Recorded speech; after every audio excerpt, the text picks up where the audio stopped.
Mlipuko wa ugonjwa wa Ebola katika Jamhuri ya Kidemokrasia ya Kongo umeendelea kuibua hofu kubwa kimataifa baada ya zaidi ya watu 100 kuripotiwa kufariki dunia, huku zaidi ya visa 390 vikishukiwa kuwa vya maambukizi, kwa mujibu wa mkuu wa kituo cha Afrika cha kudhibiti na kuzuia magonjwa aliyeliambia shirika la utangazaji la Uingereza BBC. Kutokana na kasi ya maambukizi hayo, shirika la afya duniani limetangaza mlipuko huo kuwa dharura ya kimataifa ya afya ya umma. Kwa mujibu wa wataalamu wa afya, aina ya Ebola inayosababisha mlipuko huo ni virusi vya Bundibugyo ambavyo hadi sasa havina dawa wala chanjo iliyoidhinishwa rasmi.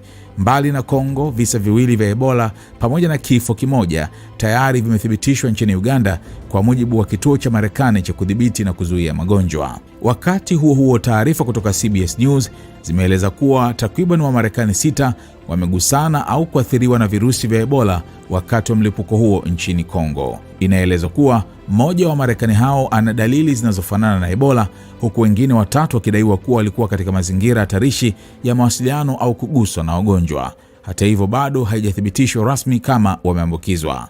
Kituo cha Marekani cha kudhibiti na kuzuia magonjwa kimesema kinaendelea kusaidia uondoshaji salama wa idadi ndogo wa Marekani walioathirika moja kwa moja, lakini hakijaweka wazi idadi kamili ya watu wanaohusika.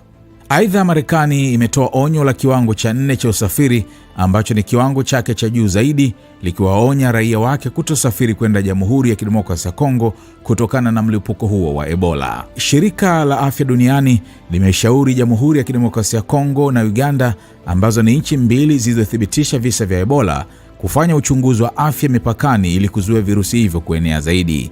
Pia limezitaka nchi jirani kuimarisha maandalizi na utayari wao, ikiwemo kuongeza ufuatiliaji katika vituo vya afya na kwenye jamii.